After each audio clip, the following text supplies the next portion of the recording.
Moving on to the second session, we had three great talks explaining some of the evolution of the screening and the understanding of the parasite biology.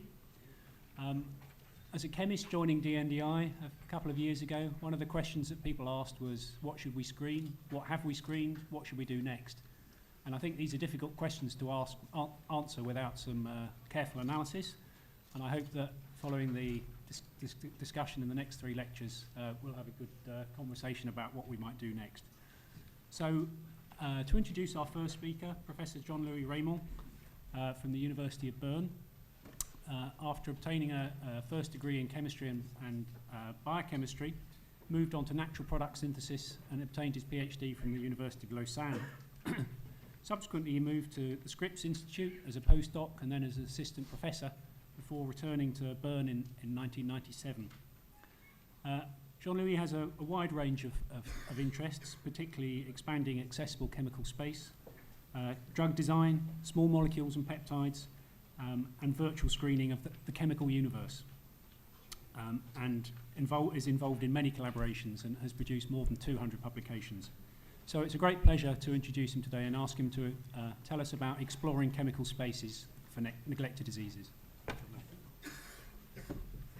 Okay, so thanks for the introduction and the opportunity to present some chemistry. So I'm actually going to neglect the diseases for my lecture and talk about the neglected topic of chemistry, which I think is useful to consider. And essentially, if you look at this representation of an antibody small molecule complex, the question we've been looking at is to wonder how many possibilities are there for this small molecule to combine with the antibody, thinking about the fact that it's well known that the antibody has about 1 billion possibilities. And I'll show you that we can explore this small molecule chemical space computationally by enumeration. Then I will show you that we can also map the chemical space, and I'll discuss these images here. And then I also show you that we can even expand the chemical space to other types of molecules using peptide chemistry. So, in principle, if you think about all possible small molecules, it's a finite problem if you decide to limit the maximum size of your molecule, and usually we count the number of non-hydrogen atoms. And the way you do it is you consider molecules as graphs. So the graph nodes are the atoms and the graph edges are the bonds. And the guy who invented graph theory, Cayley, in 1875, he applied graph theory immediately to count hydrocarbons. And what we've used is a program by Mackay, written in 1981, that enumerates all possible graphs to a certain size. And with this program, we can start with a unique collection of graphs. And what remains to be done is to change these, to select the graphs that are suitable for chemistry and change them into molecules by introducing double bonds, triple bonds, and atoms. And here you see the number for our latest libraries, which extend to 17 atoms. It's 166 billion structures, and they were assembled stepwise from 114 billion graphs. But you see, we only keep about 5 million, and here it's a big selection in terms of a chemical significance. And when you go from this number here, you also keep applying chemical knowledge to avoid the traps of enumeration. What that triangle shows is molecular shape. It's some latest fashion in drug design that it seems that drugs are either rods or discs. They are rather flat, and that seems to be a problem in the efficacy of drug, in particular in metabolization. And there is a push to try to make more 3D molecules, and certainly our chemical universe database is nicely populating the third dimension. Now, I want to just say a few words about that problem of selecting the right compounds. And the first thing that you have to neglect when you enumerate compounds is things that are simply not possible. This is, for example, the Claus-benzol that you will find in the first page of your chemistry textbooks that you are going to study after this lecture. And it's actually, I think this logo here is not exactly the K33 graphs, but it also has 6 nodes, but the edges are a bit different. So you could change, I don't know what this logo means, but if you do that flat, you get something that's looking a bit similar, but unfortunately it's not a realizable molecule because it's non-planar graph. Tetrahedrane also has too much ring strain, the same thing here with this nice tricyclo-222 decane. There is a pyramidal carbon atom, that's not possible. So you have to throw all that out. And at the level of functional groups, you also have to make choices. And you even, we neglected peroxides, not because we didn't want to have artemisinin in our library, but because it's just too many possibilities. So we end up throwing out most of the combination because they are not standard functional groups. And this is how we can arrive for 17 atoms at 166 billion, which is about 10 orders of magnitude less than what it would be if we considered all valency-allowed combinations. Now, the nice thing about these databases is that they can give you ideas. And I like to state that enumeration surpasses imagination. And I can show you this just with these ring systems up to 11 atoms. We had that in our very first database. We looked up hydrocarbons, all cyclic atoms, and no small rings. And there are 124 that are possible. And 3 of them are not documented, and in particular, this norbornane type compound has never been made. And I like this molecule because it's chiral, and it has 3 norbornane systems that are intertwined. And it's unfortunate that chemists haven't made that, and they just haven't seen it. And enumeration is there to give you new ideas. So this is more like nice topologies. Now you can do also more down-to-earth comparison. This is a series of isomer of phenmetrazine. It's an old CNS drug that's not on the market anymore. And this is a list of 25 isomers that have high substructure similarity. And if there are chemists among you, you will see that none of them is particularly difficult to make. And these are plenty of good ideas, maybe that you would synthesize and look at the possible activities of such molecules.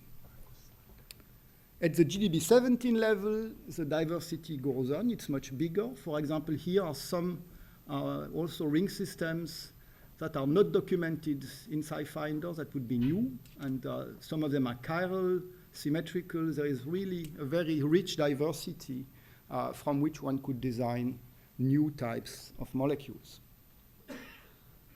Now, one aspect of the GDB that is the depth. And what I want to say is in chemical space, there is a lot of molecules, even when you stay in a very confined region. If we considered isomers, you can see here typical marketed drugs that are 17 atoms or less. And we have millions of isomers that are possible. And these compounds, they're not particularly exotic, they're just isomers. And it's a huge reservoir. Here I'm showing you selected isomers. For example, acyclovir. These are 2 isomers that have the same pharmacophoric features, and they've never been made, and they are not impossible to make, I guarantee, and you could make new heterocycles. It gives you, again, many ideas for novel chemistry, not necessarily very far away, but you know, sometimes a single atom change can completely change the efficacy of a drug. Here are more examples, and this is all published in that publication, and we checked to only show molecules that have not been made. Now you could say, well, what a waste. You know, you just put these molecules out and nobody has the opportunity to make them. We have thousands more to choose from, so it's not really such a problem. Now this GDB, which stands for Generated Database, it's a trivial acronym, but it's something that has stuck, is a nice reservoir, but we have to turn that into practice. And being myself a synthetic organic chemist, of course, I took care in the beginning of the project that we rather quickly turn to an experimental project. And the workflow that we have to follow is pretty clear. We would do what's called virtual screening, which is to measure, to predict the activity of the molecule using some type of a computational method. We can do ligand similarity searches. We can use docking. And we use actually both in most projects. And then you get a long list of virtual hits. So these are molecules that have not been made where you predict possible activities and you have to select them, make them real compound by chemical synthesis. Sometimes you can even buy the molecules and then do experimental testing and optimization. And we've done that over the years over several projects. This was our very first project we worked on with GDB11, which consisted in searching for glycine analogs, and we found very lousy compounds, but nevertheless, for that receptor, they were novel.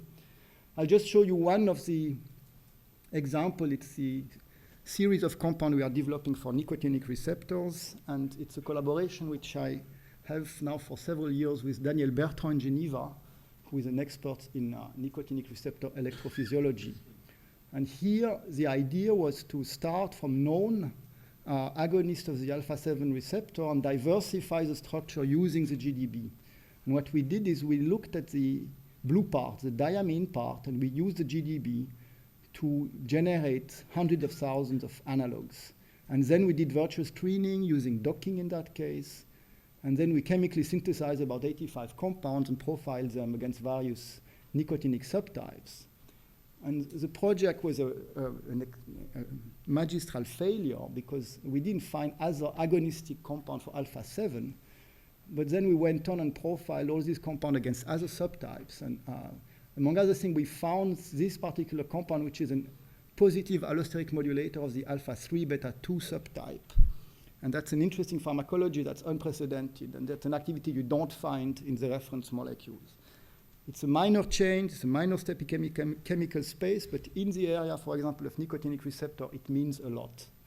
And I illustrate here this idea of chemical space analogs, taking a plot where you show this substructure similarity to the two starting compounds. In a well-behaved pharma environment, anything that has more than 70% similarity is thought to be essentially identical and uninteresting. And all we did was look at compounds that are pretty much in that high similarity range. And what the experiments show is even in that high similarity range, there is a lot of room to develop new structures, and their pharmacology will be different. One cannot underestimate the potential of modulating biological activity with minor changes. It's a serious problem because it means you cannot simplify your library indefinitely. Now here are some more structures. We actually reported 3 different classes of alpha-3 beta-2 positive allosteric modulators, and we have another 3 or 4 classes actually that we are still working on. So it was an extremely fruitful endeavor to look at this particular receptor. Okay, now enumerating the complete chemical space is not going to work for very large molecules. We reach 17 atoms. And the dream size for a drug is about 25 atoms. And it's too much because we go at least an order of magnitude up. And our GDB17 needs a terabyte of disk space. And it's a compressed file. And we are running into technical difficulties. Now, everybody knows that for many, many years, and let's say the best method to explore chemical space computationally is to use evolutionary algorithms. So you don't try to make the entire chemical space. You actually generate virtual compounds, and then you do some type of a virtual screening, and you evolve a population. So what you then get is a small population of molecules which you optimize. And then you can enter synthesis. And for example, here we had done that using our GDB11. We had a genetic algorithm that coupled fragments, and at the time we played with ostelmavir bound to the neuraminidase binding site because it was a timely target at the time, and it's a good example of structure-based drug design, and we evolved a molecule that had fantastic docking score and which we never synthesized actually. Now, as I said, this approach of algorithms, evolutionary algorithm is well known, and this is a literature. People have done that for more than 20 years. This is the essence of computer-aided drug design, so we are not the only one. I must say one of the potential problems of these methods is their strengths, and the strength of these methods is that they take known building blocks and known chemistries to actually propose molecules that are easy to make. And it's an opportunity because you then turn the model into an experimental molecule. And it's a flaw because you never discover anything really new because all the building blocks are the same. Now we've done a kind of a hybrid of that and try to use genetic algorithm to explore unknown chemical space using what we call chemical space travel. And what we do is we travel from A to B and we mutate the molecule by doing changes like one atom more or mutate a nitrogen to oxygen and so on, and then selecting to the target. So this is, the selection is a similarity measure that's like a compass. It guides you in chemical space, and the mutation in the engine of your chemical space traveling module so you can progress. And with that, then we keep the library, so we generate a library of intermediates. And we've done that, so these are the type of mutations we have. And then we've done that, for example, for traveling between these two ligands of the AMPA receptor. One of them is an agonist, the other is a partial agonist, and you want to find something in between. And this is a representation of the library in between the two with a similarity measure on X and Y axis to start and target. And well, the way these things are turn themselves into each other is quite unusual. So this isn't really synthetic chemistry, it's mutational chemistry on paper. But in the end of the day, the library is interesting. For example, here we did some high throughput docking.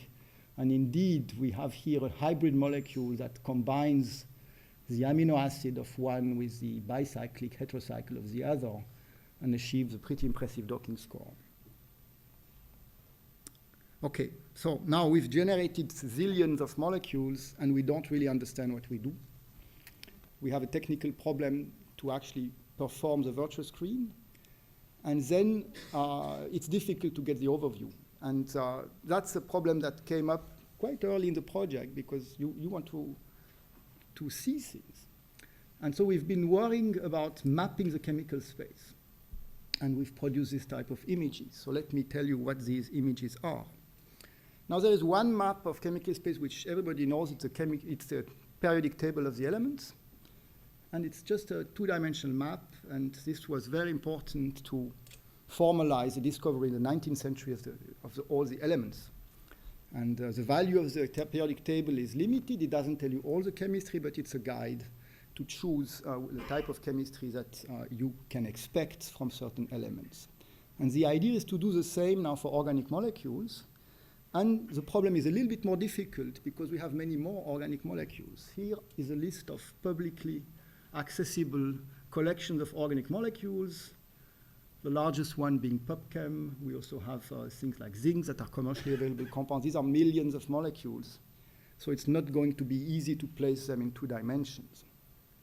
Now, the way we do this is we use this simple concept of property spaces. And it's a general idea that you can define a virtual space by assigning what are called properties to different dimensions. And the properties can be things like the molecular weight or the polarity.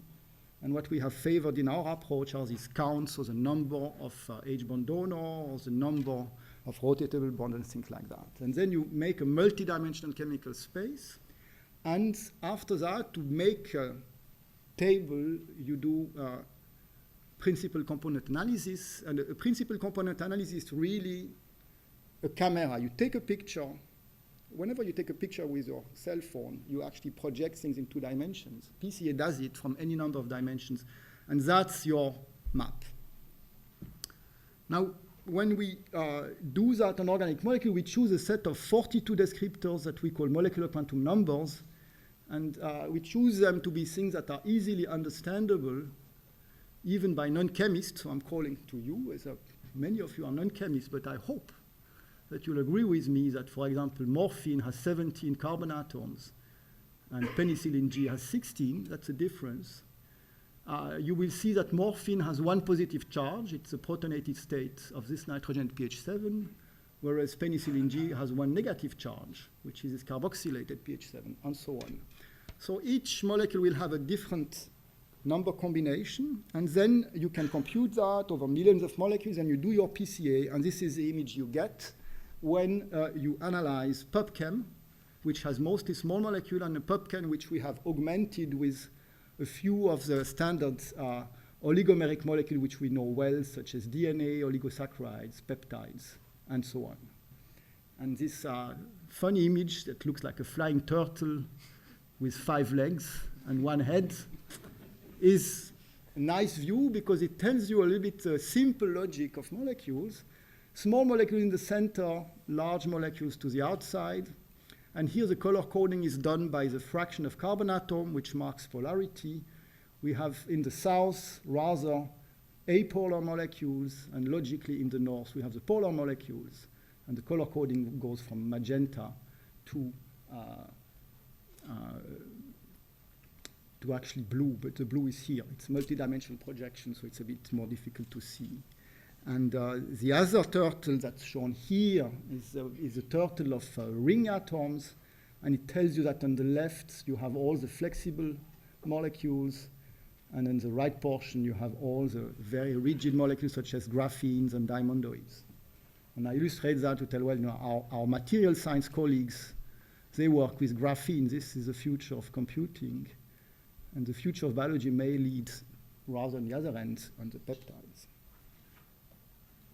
Now that chemical space here looks nice, it's funny, but it's also a good choice for interpreting biological activities. I can show that here with a measure of what is called shape similarity. That's a ROX function from the company OpenEye. It's a kind of a 3D pharmacophore model that quantifies the similarity of molecules in terms of their shape and pharmacophores.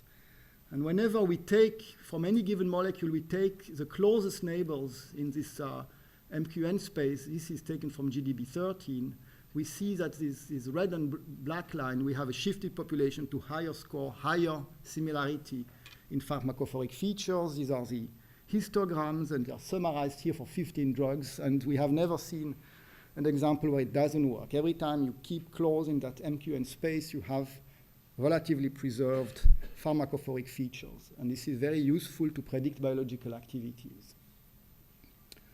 Now, the MQN system is one system, and it can be criticized with this year published another study where we actually defined another set of descriptors that's based on the SMILES. So the SMILES is a line notation for molecules. This is cholesterol. This is also cholesterol, but in SMILES language. And now you can just take that and analyze the characters. It's very, very simple to do. And in that case, we have 34 characters which we selected. And when we do that analysis, we end up with a very similar result. The turtle looks a little bit different, but the overall logic is preserved. What has changed is the positioning of the diamondoids, because the SMILES analysis distinguishes aromatic carbon from non-aromatic carbon, but the rest is pretty similar. So there is some commonalities to the way to analyze molecule, and we can also demonstrate the meaningfulness of this classification.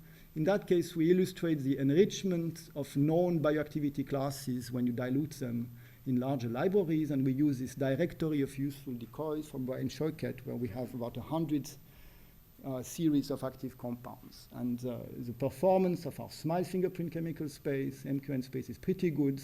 It's very comparable to the substructure space, but it's better because substructure space is just the boring analogs that are easy to draw on a piece of paper. And what happens with our SMILES fingerprint and MQN fingerprint is you actually sample a very diverse chemical space of bioactive compound very quickly. So when we stay in the vicinity, we see different things. Like this is very different, but shares the same biological activity.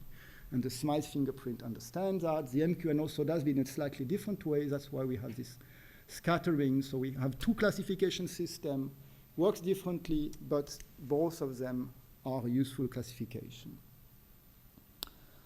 Now, understanding 42 dimension or 34 dimension is difficult, and at least for me.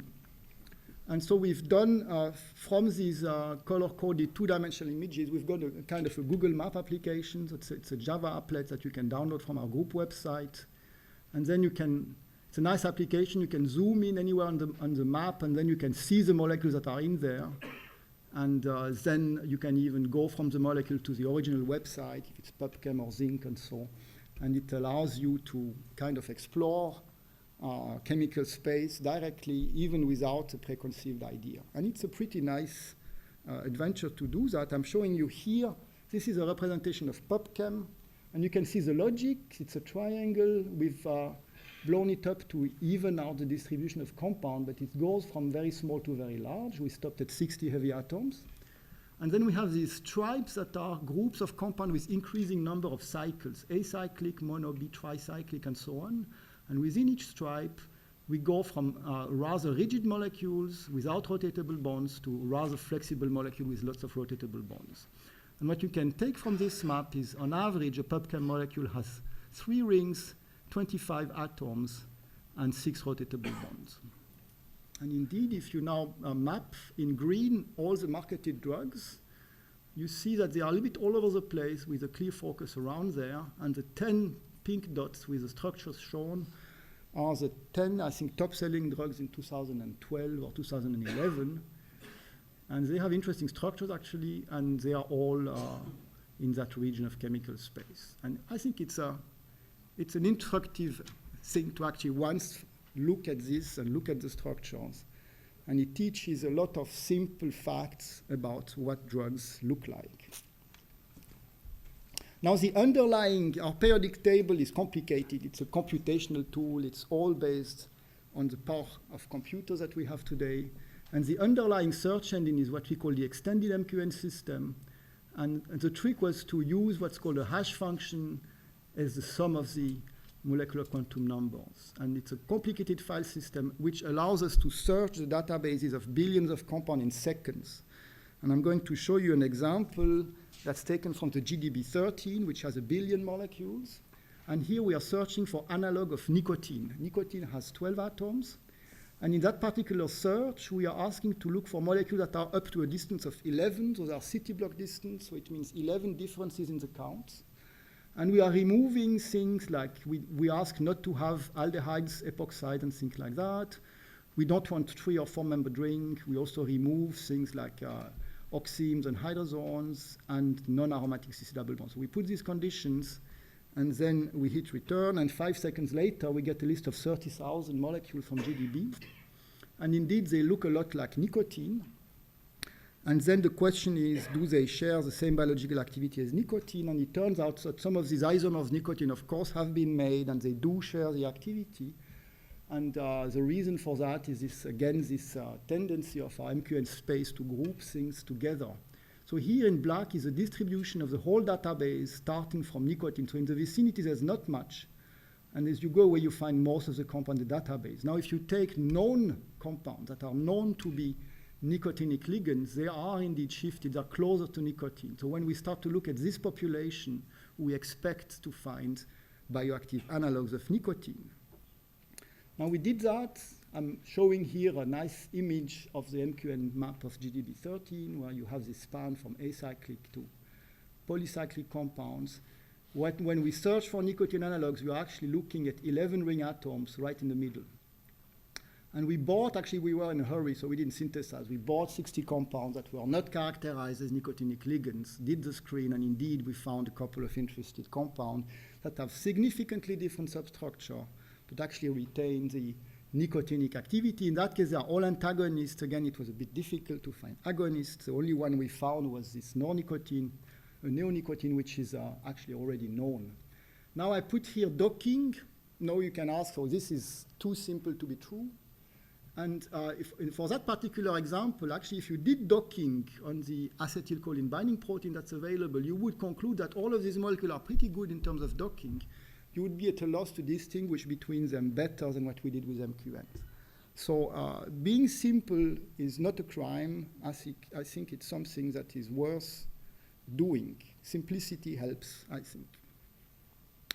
Now, the beauty of the MQN is it can work also with extremely large databases.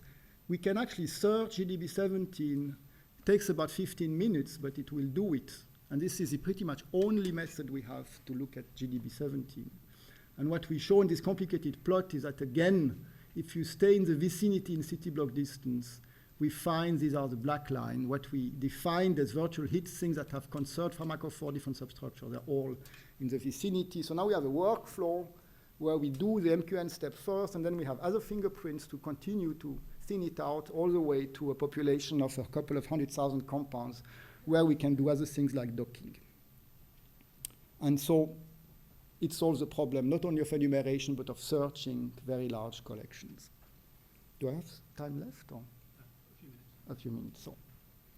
Now, a few examples again. So it's very similar to the other examples I showed you this time. It's not isomers. Those are just these so-called scaffold hopping analogs that have high ROC score and low substructure similarity. Again, we selected examples that are not documented in the literature and where you could guess that they might display similar biological activities if you synthesize them.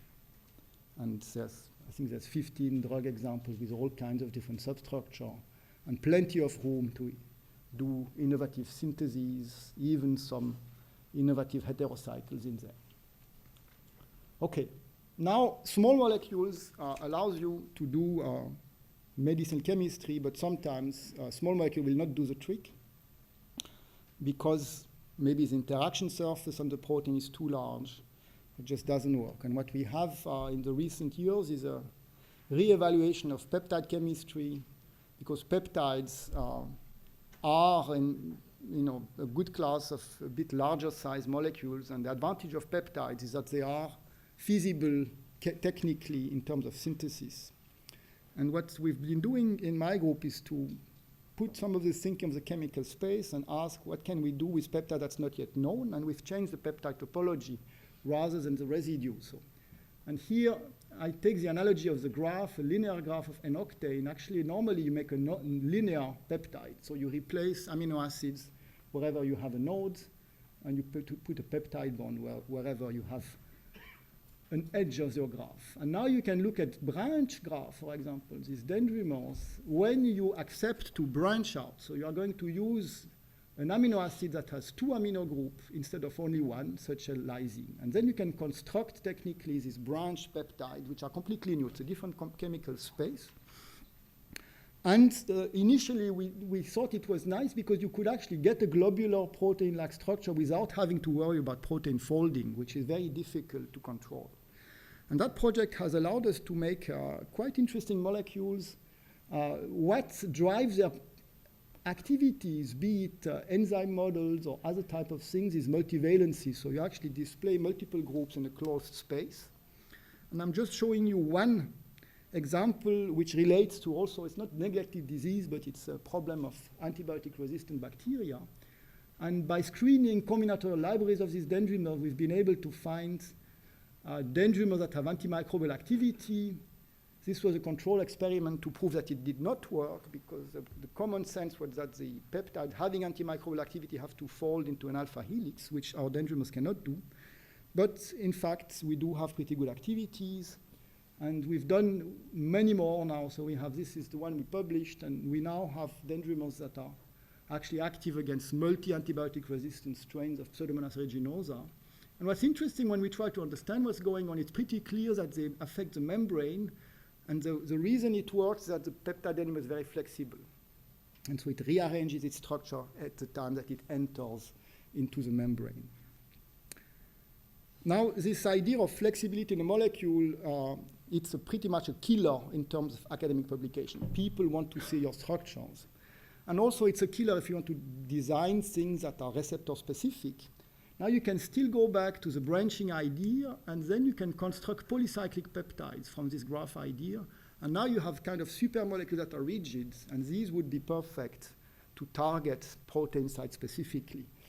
And this is kind of a late night bar idea, but it turns out it's pretty good. And initially we thought it's not going to work. Something has to be wrong. Nobody has done that. There were 5 examples in the literature, everything 1980s, single examples, nothing follow-up. And we thought, well, maybe the synthesis doesn't work, but in fact it does. And you can even do pretty good solid phase synthesis of this bicyclic peptide. In fact, the first cycle is harder to form. Then it's pre-organized, the second cycle closes. And these are the examples we published in the original paper. I think now we have at least 40 or 50 different ones that we are doing in the different projects. And these molecules are really nice. They are completely stable in serum, no proteolysis. And peptides don't get cytochrome metabolism, so there is no metabolization. And currently we have various projects where we try to turn these things into protein-binding molecules. And of course, we have all the structural determination either by NMR or by X-ray, so it's a very well-behaved class of molecule. I'm very hopeful that because they are rigid, we can transfer some of the know-how of computer-aided drug design to peptides that are that rigid to help in designing potent compound for binding sites that are too large for small molecules. Okay, with this I want to close by thanking my students. I'm an illiterate in computers, and I rely on smart kids that study chemistry, but they are hobby informaticians. And there's plenty of these, and they're fun to work with. Lars Rüdigkeit did GDB 17. Mahendra did all the visualization technique, and Julian's been doing the chemical space travel and other things. Some of the other folks here, Michaela does the peptide enzyme of the antimicrobial activity. Justus did the chemistry on the nicotinic compounds, and Marco is working on the bicyclic peptides. And we have other projects with various collaborations where we implement all these chemical space ideas to actually turn a question to answers in terms of our biology colleague asking for molecules that would modulate certain processes. And various foundations support the work. And with this, I will thank you for your attention. I'll be ready to answer any questions that you might have.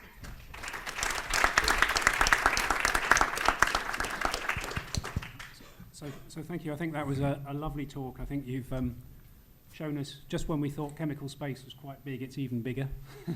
We've still got a long way to go. But I think with your help, there's some tools for navigating it, knowing what to look for, and then when we find it, what can we do with it? So I think there's some really exciting tools in there.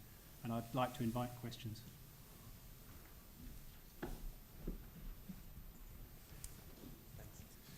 As an alternative to PCA, did you also try to feed your descriptors into non-supervised neural networks and cluster them in a cohorn map? Yeah, we did that with the original GDB11. Turns out that this cohorn map, they are not very reproducible, and it's not realistic to do that for. We had a 100 by 100 cohorn map for GDB11, and well, it kind of worked. We kind of gave up because it's clear that you can't do it with 1 billion points. And yeah, so I think it's a cute method, but it's not suitable for very large data sets.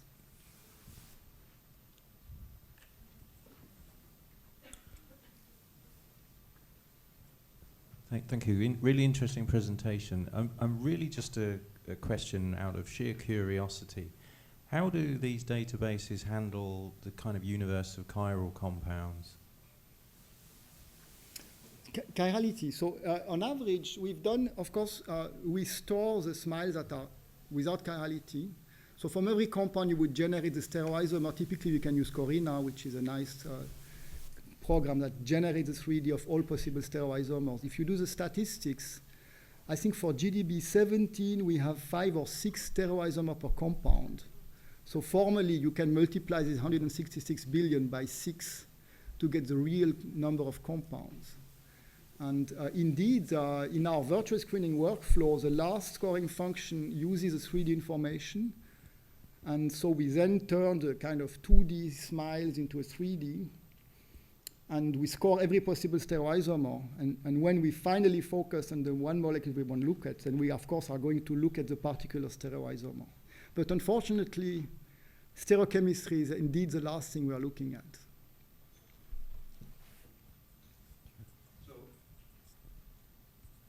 It looks to me like if you have a structure of a protein that you want to mimic, just having access to this database would be terrific to ask about novel, unimaginable structures that might inhabit that space. And particularly when you're trying to interfere with protein-protein interactions, I would think that this could be a tremendous resource if you had a map of the surfaces, the two proteins that are interacting, and you wanted to disturb that with novelty that really was not imaginable. I think that's the striking thing about this. Has anyone done that? Is this available for people to try to do well, that there way? is, protein-protein interaction is a big topic, and bioinformatics is a very large field, and there's plenty of software around to define what the protein-protein interface really is. In our case, we are doing that with these bicyclic peptides now, which are larger. And the problem is always the same. In general, modeling virtual screening has, let's say, 2 to 3% success rate. And so that's why we go to peptides, because in peptides, don't worry, we can synthesize 100 compounds to find one that's active. The synthesis is routine. With small molecules, and especially if you're asking for novel functional groups, unfortunately, it will also mean substantial investment in inventing new chemistry. And you can't take this fact away that our virtual screening nowadays is just not good enough. The day we can predict reliably from modeling what a molecule will do, it will change everything. You know, people will never do natural product synthesis again. We'll go straight to a novel molecule with good biological activity. I think we should go up to 50% hit rate, but we have, I would say, 5 or 0 to 5 in virtual screening, and the 0 is also there. So thank you. I think there's obviously a lot more questions. I think we'll save those for the discussion at the end, but if we could just thank Jean-Louis once more.